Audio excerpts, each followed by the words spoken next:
Fala pessoal, tudo bem? Obrigado por vocês estarem aqui mais uma semana. Vamos lá, muitos pacientes vêm no meu consultório falando como deixar o cérebro mais saudável. E infelizmente o que eles querem é medicamento. E medicamento, infelizmente, não tem para deixar o cérebro mais saudável. Claro, tem alguns remédios que ajudam a evitar outras doenças, tá? Ou diminui algum outro fator de risco que ajudaria a deixar o cérebro mais saudável, que é o que eu vou falar hoje. Mas remédio que vai deixar a pessoa mais inteligente não existe. Ah, mas Leonardo, eu já ouvi falar dos psicoestimulantes, tal como o metilfenidato, o Venvance, que agora tem outros genéricos também no mercado. Mas assim, tem trabalhos até mostrando que não deixa a pessoa mais inteligente, aumenta o foco. Tem um trabalho interessante publicado há 1 ou 2 anos atrás, mostrando até como é o desempenho das pessoas que usam essa medicação. Pegaram pacientes que não tinham TDAH, esse era um ponto, tá? E deu para um grupo o psicoestimulante e outro grupo não tomou nenhum psicoestimulante. Depois de 15 dias, fizeram uma reavaliação dessas pessoas e viram que aqueles que tomaram o psicoestimulante, eles tinham um ímpeto mais rápido de dar a resposta, tá? Então a resposta vinha mais rápida, só que não era uma resposta adequada. Era algo meio súbito, tá? Não era tão boa a resposta quando comparado com aquele outro grupo que pensava um pouco mais. Então, assim, esse trabalho mostrou que não necessariamente esse remédio deixa a pessoa mais inteligente, mas sim com um ímpeto melhor, mais rápido para poder responder e às vezes não era uma resposta não adequada. Então, assim, não existe remédio para deixar a cabeça boa, tá? A memória melhor. Existem práticas que a gente vai fazer para melhorar a cognição, não só a memória. A cognição é uma área grande, entre ela a memória, a função executiva e assim vai, tá? Eu já comentei alguns vídeos aqui no canal falando como fazer isso, 6 passos, tá? Que foram publicados, que foi discutido bastante no Congresso Americano do ano de 2024, sobre como fortalecer o nosso cérebro. E saiu agora, recente, na JAMA de eu acho que foi em novembro de 2024, uma revista grande, mundial, sobre como a gente fortalecer o cérebro, principalmente fazer uma poupança. O que eu quero dizer? Muitos estudos falam do fortalecimento do cérebro no idoso. Aqui não, eles pegaram os jovens e falaram, como que o jovem pode proteger o cérebro para evitar doenças futuras, tal como doença de Alzheimer, doença de Parkinson e assim vai. Então é um trabalho interessante, que ele colocou 14 passos, tá? Minha colinha está aqui, como são vários passos, eu deixei minha cola aqui do lado, ok? Então vamos lá. Primeiro, a nossa reserva cognitiva, nosso cérebro, ele começa a se fortalecer desde os primeiros dias que a gente nasce. Tem trabalhos mostrando que nos primeiros 10 anos, se a criança tem um quadro de desnutrição, é um baixo peso, tá? Aumenta o risco dela ter Alzheimer lá na frente. Então, olha a importância de não deixar a criança desnutrida, tá? Os primeiros 3 anos, 3, 4 anos, são impactantes para a criança. Quanto maior o número de estímulos a gente der para ela, melhor. Porque também eu estou desenvolvendo conexões cerebrais. Tá? O neurônio está desenvolvendo. Lembrando que o cérebro cresce até os 28 anos. Depois a gente começa a perder neurônio. Não que a gente vai ficar retardado, tá? A gente perde quantidade, mas fica qualidade. Isso é bom, ok? Tá? Então, aqueles neurônios ficam mais fortes, as conexões ficam melhores. Tá? A gente perde quantidade, mas fica em qualidade. Isso é um ponto após os 28 anos. Mas até lá, o cérebro vai desenvolvendo. Então, é um período ideal para a gente estimular as crianças. Iniciar uma segunda língua, ou pelo menos colocar um contato para elas perderem aquele medo de falar uma segunda língua. Então, a gente começa a gerar essa poupança financeira, né? Essa poupança cerebral desde a primeira infância, desde o começo que a gente nasce, ok? Então a amamentação ajuda, o estímulo ajuda, deixar a criança só parada ali no celular não é legal. Criança tem que brincar, criança tem que conversar, criança tem que ter algo importante que se chama socialização. Escola ajuda muito isso, tá? E ficar só atrás do celular não é legal. Ok, saímos da primeira infância, estamos crescendo, e o que vai ajudar a gente a prevenir a doença de Alzheimer? Então são 14 passos que a JAMA coloca, tá? O primeiro, a baixa escolaridade. Um dos principais fatores de proteção para a doença de Alzheimer é o estudo. Se vocês não têm ideia do que estão fazendo aqui assistindo o meu vídeo, eu explico para vocês. Vocês estão aprendendo. E aprendendo, vocês vão prevenir contra a doença de Alzheimer no futuro. Olha que legal. O aprendizado não é só a leitura, claro, leitura é de suma importância, mas o aprendizado pode ser feito de várias maneiras, ainda mais hoje no mundo tecnológico. Então, por exemplo, vídeos no YouTube aqui, ok? Algo que me deixou muito apavorado. Ontem eu estava lendo reportagens e recebi uma reportagem mostrando, notícia, né? Recebi uma notícia mostrando que mais de 50% dos brasileiros não gostam de ler. Leem pouquíssimos livros por ano. Isso é triste. É muito triste. É o nosso futuro que está sendo perdido. E essas pessoas, essas jovens, essas crianças que não estão lendo, a longo prazo vão ter problemas cognitivos, por exemplo. Tá? Então, a escolaridade é um fator de proteção, um dos principais. Segundo, perda auditiva, principalmente nessa parte produtiva, o adulto jovem. E qual que é um dos pontos da perda auditiva? Fone de ouvido, escutar som muito alto.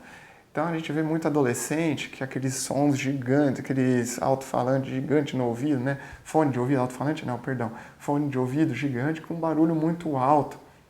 Tá? Tome cuidado, a perda auditiva também aumenta o risco de doenças degenerativas, principalmente doença de Alzheimer.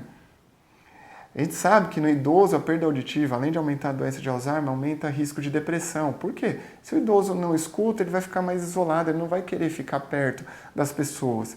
Cria mais ansiedade também, porque aquilo ele não está escutando, ele não sabe se está falando o que está acontecendo naquele ambiente, gerando mais ansiedade. Então tome cuidado, a perda auditiva é de suma importância, tá? TCE, traumatismo crânioencefálico. Traumatismo crânioencefálico acontece bastante em jovem. Vocês têm uma ideia? A TCE é a principal causa de doação de órgãos no Brasil. Tá? A pessoa tem morte cerebral e acaba doando os órgãos após. Tá? E acontece muito em jovens. É o jovem que anda mais rápido nas ruas, tá? De carro, que não tem tanto medo, motociclista, cai, agora ciclistas também, tá? Muito comum em grandes cidades. Então, o TCE. Não só o TCE quando a pessoa cai de um veículo motorizado ou mesmo uma bicicleta, mas de lutas, por exemplo, boxe, jiu-jitsu, e quem luta muito é o jovem. Então, essas pancadas repetidas pode levar a um negócio chamado demência do pugilista. E essas pancadas, esses traumas repetidos, ele faz um negócio que a gente chama lesão axonal difusa, vai machucando, vai cisalhando os neurônios. Cisalhar seria romper mesmo o neurônio. E isso, a longo prazo, leva a um quadro demencial. Um exemplo desse foi o nosso pugilista Maguila, que ele teve uma demência do pugilista, tá? Que de tanto levar soco na cabeça, vai machucando o neurônio, levando esse quadro demencial. Então, TCE também, tomar cuidado. Hipertensão, alguns outros fatores de risco, como cardiovasculares, hipertensão não controlada. A hipertensão, já tem vídeo aqui gravado também no YouTube, ela machuca os vasos, obstruindo, aumentando o risco de AVC isquêmico e também fazendo pequenos microaneurismas que podem romper, aumentando o risco de AVC hemorrágico. Tá? Então, a hipertensão machuca neurônio, cuidado. Consumo de bebida alcoólica. Ah, mas Leonardo, já ouvi falar que bebida alcoólica protege contra infarto.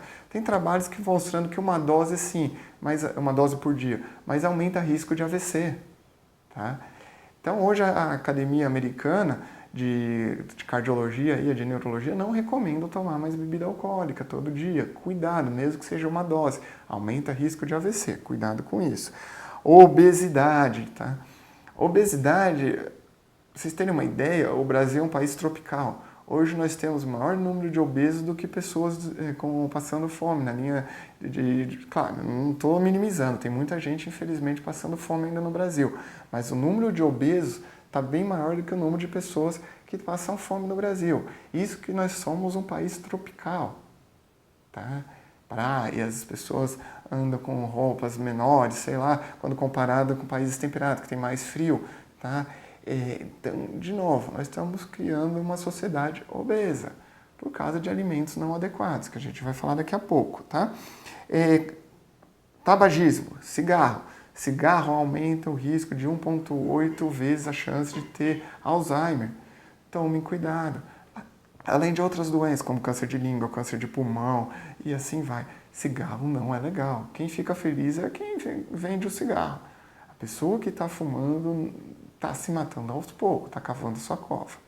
Tá bom. Depressão. Como eu já disse, depressão também é um dos fatores de risco para a doença de Alzheimer. A pessoa, quando está deprimida, ela fica mais quieta, não quer fazer as coisas. Tem trabalhos mostrando que uma depressão grave, longa, atrofia regiões do cérebro, regiões que a gente consolida a memória, que é onde começa a doença de Alzheimer.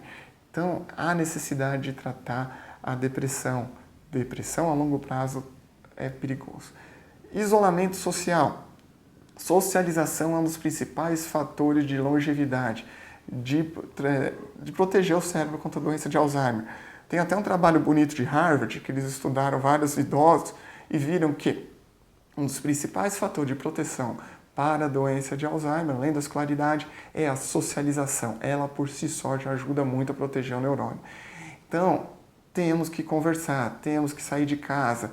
Então, muitos idosos chegam aqui e eu falo, vai numa associação, num clube, se for possível, numa igreja, fazer palestras, sei lá, cursos, mesmo que não seja para usar no dia a dia, apenas para conversar. Uma aula de dança, a aula de dança é super legal, que a gente vai mexer com coordenação, mexer com a parte cognitiva e socialização, vai dar risada, vai conversar, vai bater papo. Então isso é de suma importância. Socialização diminui a chance de ter Alzheimer, ok?